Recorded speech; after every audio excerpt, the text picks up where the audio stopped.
Hassan kwa kazi yake kubwa ambayo anaifanya kutumikia sisi wananchi wa Tanzania, ikiwemo sisi wa Mafia.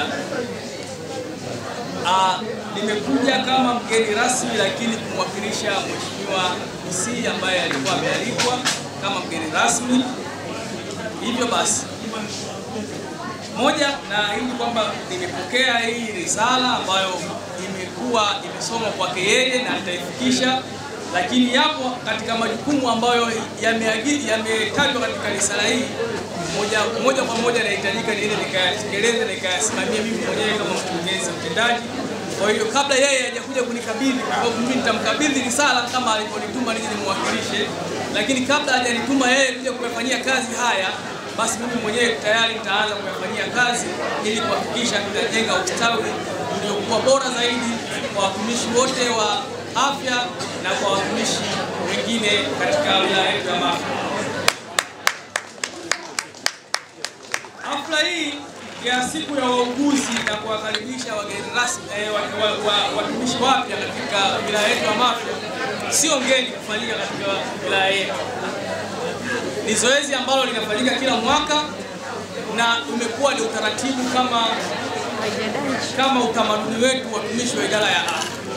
Na hii pia nitoe rai kwa idara zingine pia kuiga mfano huu bora na kulichukua hili na kulifanya au kuliazimisha katika kila mwaka. Na naamini mwaka huu watu wa idara ya elimu wamejipanga na waliniambia kwamba watafanya kikubwa zaidi ya hichi ambacho nyinyi mmekifanya. Kwa hiyo niwahamasishe watu wa idara zingine pia kama idara ya kilimo. Nimemwona mkuu wa idara ya kilimo hapa, yeye anakuwa na watumishi wengi pia. Kwa hiyo na yeye unaweza ukajiongeza ukaona namna gani na nyinyi mkajikusanya mkatuita sisi tukaja tukasherehekea kwa pamoja. Lakini kabla sijaenda kwenye kujibu hotuba, ingawa siamini kama nitaweza kujibu kwa sababu hotuba hii ameelekezwa mgeni rasmi, kwa hiyo natarajia nitaichukua nitaiwasilisha kwake, alafu yeye ataamua nani katika sisi watumishi ambao tuko chini yake atamuagiza ili atekeleze. Ingawa kwa maoni ya kawaida tu, kwa maono ya kawaida naona itanirejea tena mimi ili niweze kuifanyia kazi. Na kwa sababu naona kwamba itanirejea mimi, basi na wajibu wa kutoa baadhi ya majibu hapa na baadhi ya vitu vingine. Lakini kabla ya hapo nizungumze kitu kimoja. Na hii ni naelekeza kama maagizo kwa GMO katika idara yako. Kuna swala la watumishi kupewa orientation and induction. Naomba tusikilizane sana. Orientation and induction ni vitu viwili tofauti kidogo, lakini vinaenda pamoja na ni vitu muhimu sana katika maisha ya utumishi wa umma. Nakumbuka kipindi mimi na ripoti, mkuu wangu wa idara alinipokea, baada ya kunipokea tu tukatoka. Naomba tusikilizane kwa sababu inaweza ikakusaidia. Tukatoka mimi na mkuu wangu wa idara tukaenda mtaani. Bosi wangu ananitafutia nyumba ya kukaa.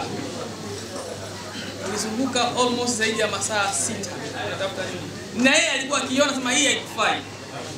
Wakati mwingine mimi naona nasema ni moyo kama inanifaa, lakini anasema hii haikufai.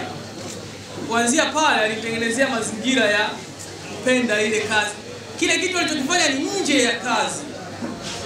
Lakini niliona thamani ya namna alivyopokea, kwa sababu tulikuwa tuko wawili tu ofisini. Akafunga ofisi, akatoka akanipitisha ofisi zote.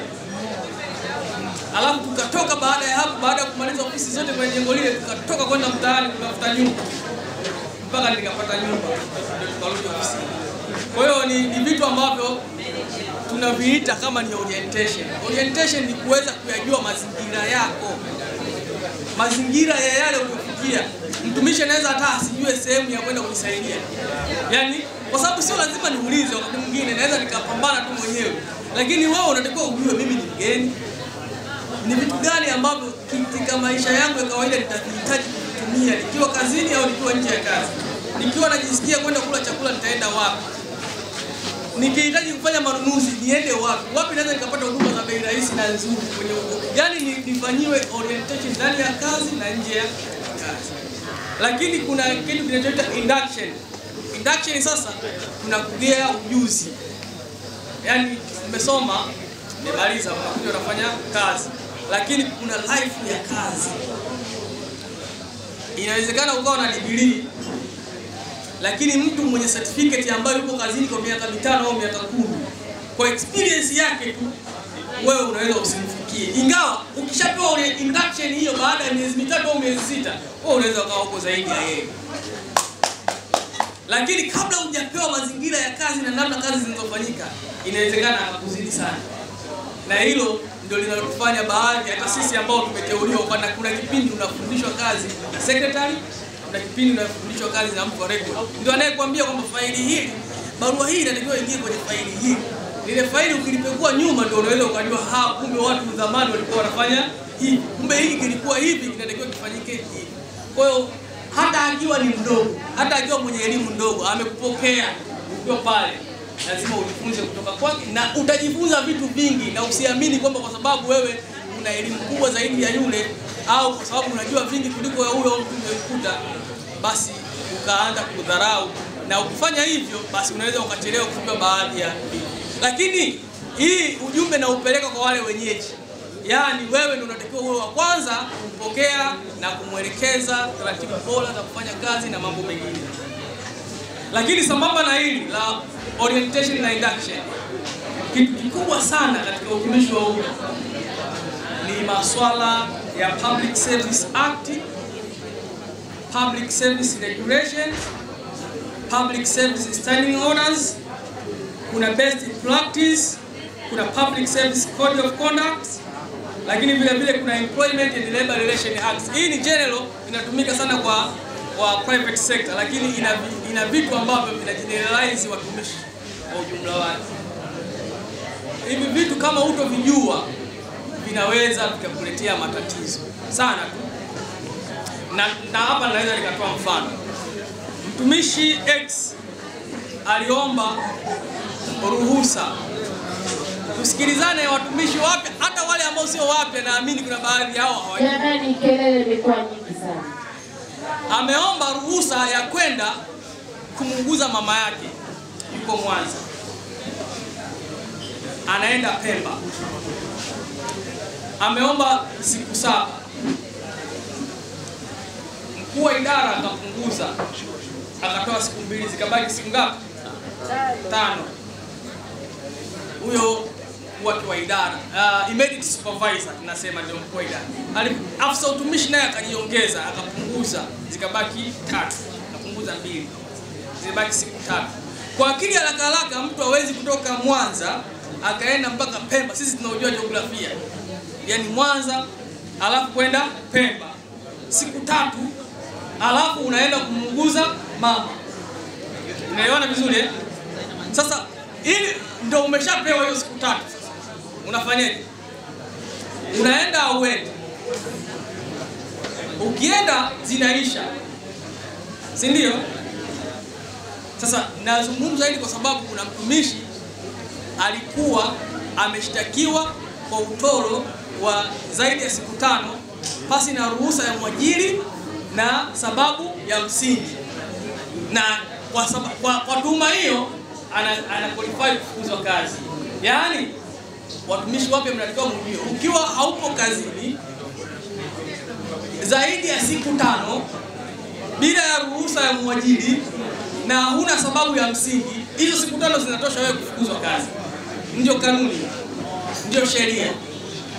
Lakini sheria ilikuwa inamruhusu huyu mtu kama yuko very genuine case kuomba hizo siku, na kama hazitoshi kuopt kupunguza kwenye likizo yake ya mwaka, akazirudisha. Si anaenda kumuuguza mzazi, si ndio? Akapewa zile 3 au zile 5.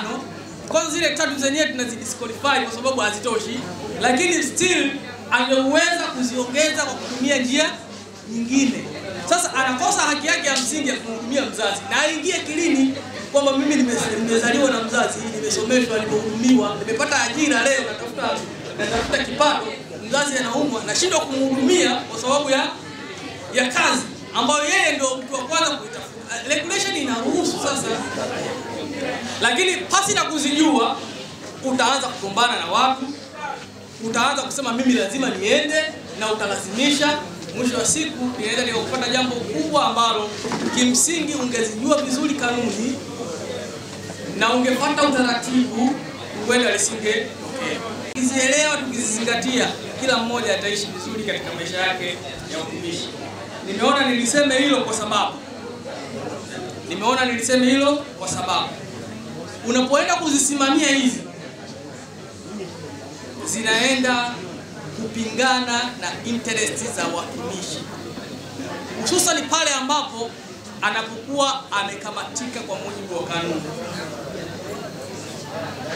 Yaani mtu baada ya kushikwa na sheria au kanuni fulani ndio anahitaji kujulishwa au kufahamishwa.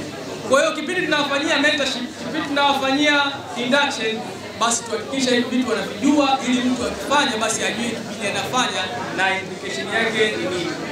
Changamoto kubwa sana katika taifa letu ni swala la maadili.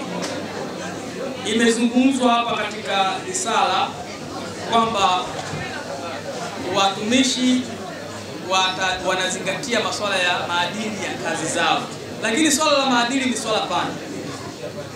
Kuna maadili ya kitaifa, yani kama taifa, kama nchi, kuna maadili yetu sisi ambayo kimsingi ukienda nchi nyingine sio maadili. Sababu maadili tafsiri nyepesi ni standard of good, kitu kinachoweza kupambanua hiki ni kizuri, kibaya, hiki ni sahihi, hiki sio sahihi. Kwa hiyo kile ambacho kinaweza kikawa sio sahihi Tanzania, hicho kinaweza kikawa sahihi nchi nyingine. Ni watu kwa wamekubaliana kwamba hiki kiwe sahihi, hiki kisiwe sahihi. Maadili haya pia yana maeneo.